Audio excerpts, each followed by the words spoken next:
कभी नरेंद्र मोदी और Donald Trump howdy Modi और नमस्ते ट्रंप जैसे मंचों पर एक दूसरे की तारीफ के पुल बांधते थे। मोदी ट्रंप को अपना सच्चा फ्रेंड कहते थे और डोनाल्ड ट्रंप नरेंद्र मोदी को महान नेता, सख्त सौदेबाज बताया करते थे। इन दोनों को जोड़ने वाली समानताएं भी थी। दोनों हार्डकोर नेशनलिस्ट, मजबूत नेतृत्व और देश को पहले रखने वाले। लेकिन क्या वही समानताएं आज इन दोनों के बीच में दूरियां बढ़ा रही हैं? क्या नरेंद्र मोदी और डोनाल्ड ट्रंप अब धीरे धीरे दुश्मनी की कगार पर जा रहे हैं? पहले H1B वीजा और फिर व्यापार शुल्क को लेकर ट्रंप का भारत बहुत टैक्स लेता है जैसा बयान, उसके बाद इंडिया पाकिस्तान वॉर पर क्रेडिट वॉर, और अब एप्पल का हंट। लोग कह रहे हैं भाई साहब, जब दो दोस्त दुश्मन बनते हैं तो दुश्मनी बड़े गहरे रंग की होती है। लेकिन ये सारी बातें क्यों हो रही है और आज क्यों हो रही है? क्योंकि ये घटनाएं तो बता रही हैं कि डोनाल्ड ट्रंप का भारत के प्रति रवैया बदल रहा है। लेकिन आज जब डोनाल्ड ट्रंप ने एप्पल के सीईओ टिम कुक से कहा कि भारत में फैक्ट्री मत बनाओ, भारत अपना ख्याल खुद रख सकता है, तो दुनिया को यह एहसास हुआ कि यह सिर्फ व्यापारिक सलाह नहीं थी, बल्कि एक राजनीतिक और रणनीतिक संदेश था। लेकिन सवाल यह है कि वो डोनाल्ड ट्रंप जो नरेंद्र मोदी को अपना सबसे अच्छा हितैषी, अपना दोस्त बता रहे थे, वो अचानक से मोदी से या भारत से इतने परेशान क्यों होने लगे? क्या इसके पीछे की वजह इंडिया पाकिस्तान वॉर में अमेरिका को क्रेडिट ना मिलना, डोनाल्ड ट्रंप की फजीहत होना, उनका ईगो हर्ट होना, या इंडिया का अब खुद फैसला लेना? क्या है जो ट्रंप को इतना परेशान कर रहा है और क्यों ट्रंप इतना बदल रहे हैं? और अगर ट्रंप बदल रहे हैं, अमेरिका बदल रहा है, तो भारत इससे कैसे निपटेगा? सब समझाएंगे, लेकिन पहले ट्रंप की समस्या को समझने की कोशिश करते हैं। अब डोनाल्ड ट्रंप की हाल फिलहाल में जो सबसे बड़ी समस्या है वो ये है कि डोनाल्ड ट्रंप को ऐसा लगता है कि नोबेल पीस प्राइज चाहिए था, और डोनाल्ड ट्रंप कोशिश कर रहे थे। पिछली बार भी जब ट्रंप आए थे तो वो नॉर्थ कोरिया तक गए थे, ये सोचकर कि नॉर्थ कोरिया को दुनिया में शामिल करवा लेंगे, पीस करवा देंगे, मैसेज जाएगा, अमेरिका नॉर्थ कोरिया की दोस्ती का, पहले राष्ट्रपति जो उनकी जमीन पर उतरे और नोबेल पीस मिल जाएगा। बट नहीं मिला। इस बार लगा कि चलो नॉर्थ कोरिया ना सही, इंडिया पाकिस्तान सही। लेकिन चौबे जी बनने गए थे, वो दुबे भी नहीं बन पाए। कैसे?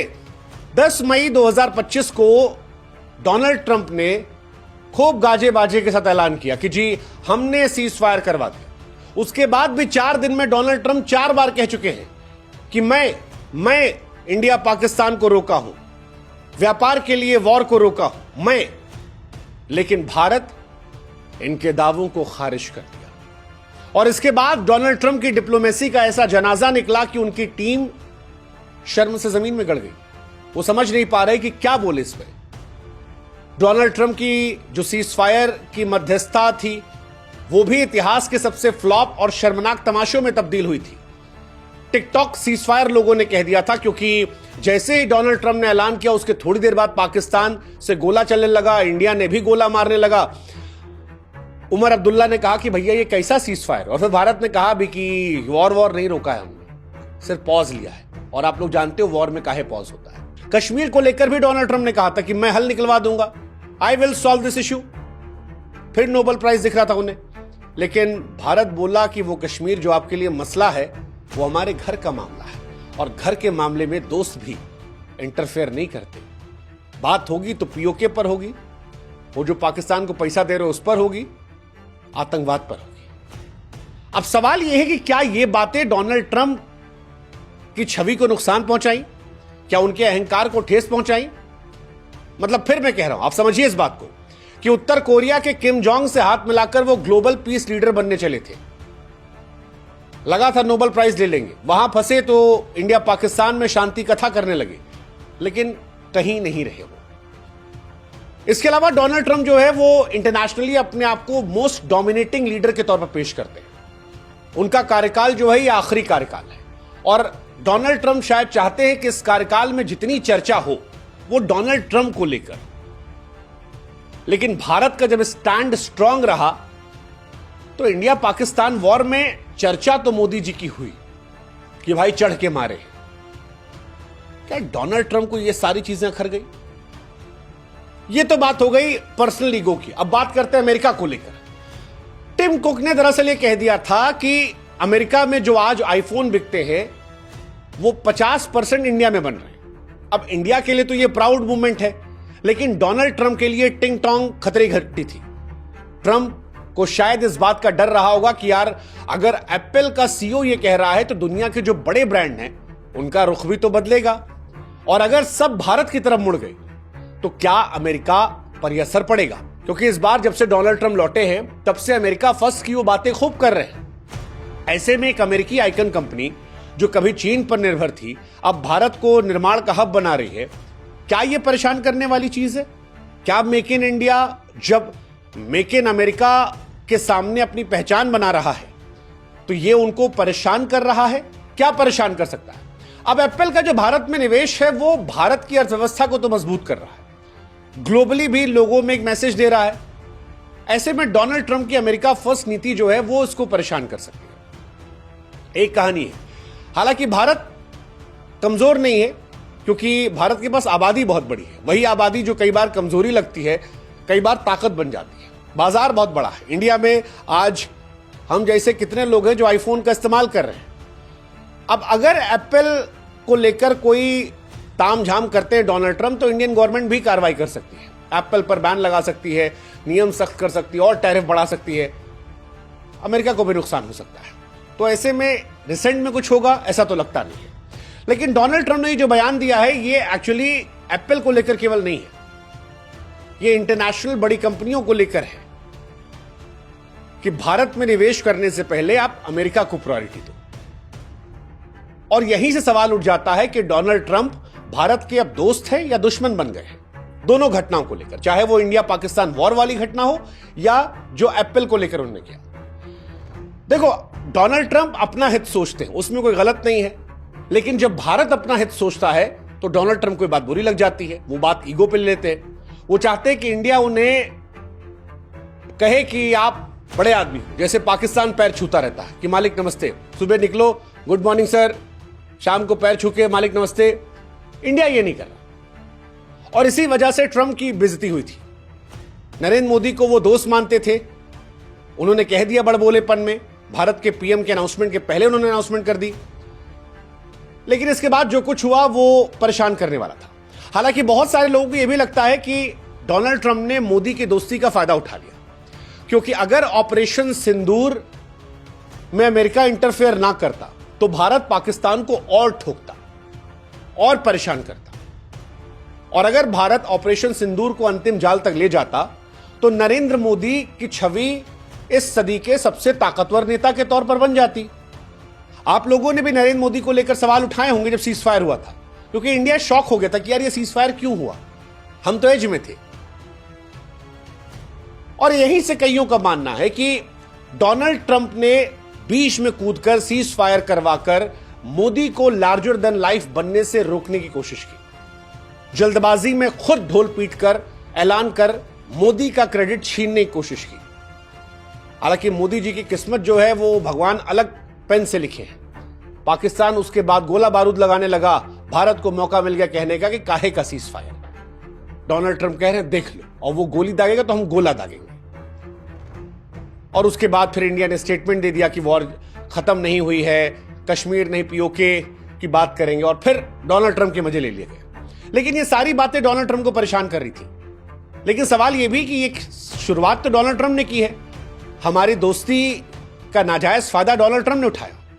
एक और घटना है जिसको लेकर डोनाल्ड ट्रंप नाराज हो सकते हैं। इंडिया के पास जितने हथियार हैं वो ज्यादातर हथियार रशिया से खरीदे गए, और पाकिस्तान जिस F-16 का इस्तेमाल करता है वो अमेरिका का हथियार है।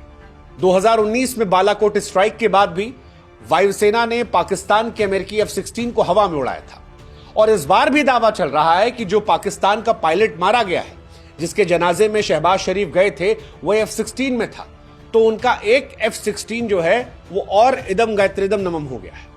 अब F-16 जो है वो अमेरिका की श्रेष्ठता का प्रतीक रहा है, और जब इसके नष्ट होने की खबर आती है, और पिछली बार तो हमारे हल्के फुल्के जहाजों ने इसे नष्ट किया था, तो यह पाकिस्तान के लिए, अमेरिका के लिए शर्मिंदगी की वजह बना है।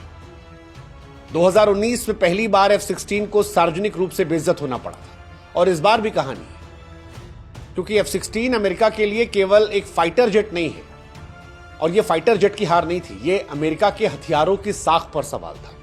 जैसे S-400 को लेकर जब खबर आई थी तो रशिया में कंपनियों के जो स्टॉक्स थे वॉर सामान हथियार बेचने वाले गिरने लगे थे। बाद में मोदी जी गए, खड़े हुए, दिखाया S-400 जिंदा है और पूछे कि कहो भाई पाकिस्तान तुम भी आओगे, तो ठीक हुआ बैलेंस।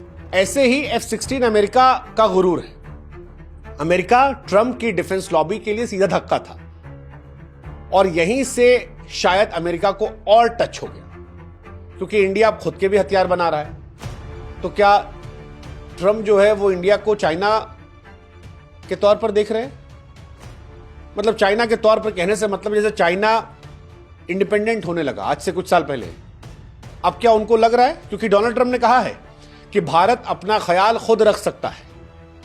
भारत की तेजी से बढ़ती वैश्विक स्थिति की स्वीकृति हुई है, उससे दुनिया में डर भी गया है। अमेरिका देख रहा है कि चीन के बाद भारत सबसे तेजी से ग्रो कर रहा है। डोनाल्ड ट्रंप ने जब कहा कि डोंट बिल्ड इन इंडिया, तो ये केवल आर्थिक चिंता नहीं थी, ये भय भी था। भय था कि इंडिया भी तो वही नहीं कर रहा जो चीन कर रहा था, जैसे ग्लोबल मैन्युफैक्चरिंग हब बनना, टेक्नोलॉजी में इंडिपेंडेंट होना, इंटरनेशनल कूटनीति में इंडिपेंडेंट होना। भारत वो देश नहीं है जो अमेरिका के इशारों पर चलेगा। भारत इंडिपेंडेंट पॉलिसी लेकर चल रहा है और यह बात भी अमेरिका को परेशान कर रही है। इसीलिए डोनाल्ड ट्रंप ने इशारों में कह दिया भारत अपना ख्याल खुद रख सकता है। ये बहुत गहरी बात है, सोचेगा, क्योंकि कोई भी जब आगे बढ़ता है तो सबसे पहले बुरा रिश्तेदारों को ही लगता है, और डोनाल्ड ट्रंप वही रिश्तेदार है। जब तक उनके साथ रहोगे चाचा नमस्ते, तब तक तो कहेंगे हाँ बेटा खुश हो, खुश, हम तुम्हारा ख्याल रखेंगे। लेकिन जब लड़का खुद बड़ा हो रहा है तब डोनाल्ड ट्रंप कहेंगे नहीं, कल को बड़ा हो गया तो हमारे बराबर बैठेगा। अच्छा थोड़ी ना लगता है। अब सवाल यह है कि अगर भारत इस तरह से आगे बढ़ रहा है तो फिर भारत को अब क्या करना पड़ेगा, क्योंकि डोनाल्ड ट्रंप तो मानने वाले हैं नहीं। अमेरिका तो हिपोक्रेट है। हाँ, हिपोक्रेट ही तो है। अभी डोनाल्ड ट्रंप जिस कतर के यहां गए थे 2017 में, उसी को आतंकवाद का फंडर कह रहे थे, और इस बार 400 मिलियन का प्राइवेट जेट खरीद लिए, लॉयल फ्रेंड कह रहे हैं। सीरिया के जिस नेता को आतंकवादी कह रहे थे उसे डोनाल्ड ट्रंप यंग अट्रैक्टिव गाय कह रहे थे विद स्ट्रॉन्ग पास्ट। हमारे यहां जिसे घूस लेना कहते हैं, अमेरिका के यहां उसे दोस्ती डिप्लोमेसी कहते हैं। ये जो डोनाल्ड ट्रंप को जहाज मिला है ये घूस है। आसान शब्दों में अगर समझाएं तो वो दोस्ती यारी में नहीं दिया गया है, घूस दिया गया है जिससे चार काम उनका हो जाए। और डोनाल्ड ट्रंप का एजेंडा जो है धीरे धीरे उस हिसाब से बदल रहा है। अब मुस्लिम देशों को लेकर उनमें वो तलखी, वो सख्ती नहीं है। लेकिन ये तो चलो उनका अपना, अमेरिका का स्टैंड, इससे हमारा क्या लेना देना। हमारा पॉइंट ये कि डोनाल्ड ट्रंप को दिक्कत क्या है। तो एक दिक्कत तो ये है कि फिलहाल राइज ऑफ इंडिया, भारत अपने डिफेंस को स्ट्रांग कर रहा है, टेक मार्केट में सीधा कंपटीशन बन चुका है। भारत में पॉलिसीज जो हैं वो भारत को ध्यान में रखकर बनाई जा रही हैं। डोनाल्ड ट्रंप नहीं चाहते कोई और चर्चा हो, उनका लास्ट कार्यकाल है। मोदी जी तो अगली बार भी आ जाएंगे, हो सकता है ना आए, हो सकता है आ जाए। लेकिन डोनाल्ड ट्रंप तो चाहेंगे तो भी नहीं आ पाएंगे। अमेरिका में तो 2 ही बार राष्ट्रपति बन सकता है आदमी। ऐसे में उनके प्रॉब्लम है, वो देश की प्रॉब्लम भी हो सकती है, ईगो की प्रॉब्लम भी हो सकती है, रणनीतिक असुरक्षा की प्रॉब्लम भी हो सकती है। और ये अब दिख रहा है खुलकर। अमेरिका में चुनाव भी होने वाले हैं 2026 में, अपनी पार्टी को बहुमत बना के भी रखना है। नौकरियां की बात उन्होंने कही ही है, अमेरिका को सुपर पावर, अमेरिका फर्स्ट, ये सारी चीजें डोनाल्ड ट्रंप की रही हैं। अब सवाल है भारत को क्या चाहिए, क्योंकि ट्रंप भारत के प्रति जटिल है, उनके अपने हिसाब किताब है। भारत क्या कर सकता है? देखो, भारत के सामने मुश्किलें तो हैं, तभी तो शायद कंगना रनावत ने ट्वीट किया था तो नड्डा जी ने हटवा दिया, इसी वजह से, क्योंकि भारत डायरेक्टली अमेरिका से लड़ाई करना नहीं चाहता। बट भारत के लिए अपॉर्चुनिटी भी है। अगर ट्रंप जैसे नेता कंपनियों को भारत से दूर रहने की सलाह दे रहे हैं तो भारत को भी इंडिपेंडेंट होना चाहिए। अगर डोनाल्ड ट्रंप एप्पल से कह रहे हैं कि निवेश ना करो, तो भारत भी अमेजॉन, गूगल, फेसबुक, एप्पल जैसे ब्रांड पर सख्त नियम लगा सकता है। ये उनको ही परेशान करेगा। हमें डिफेंस में अपने आप को और मजबूत करना पड़ेगा।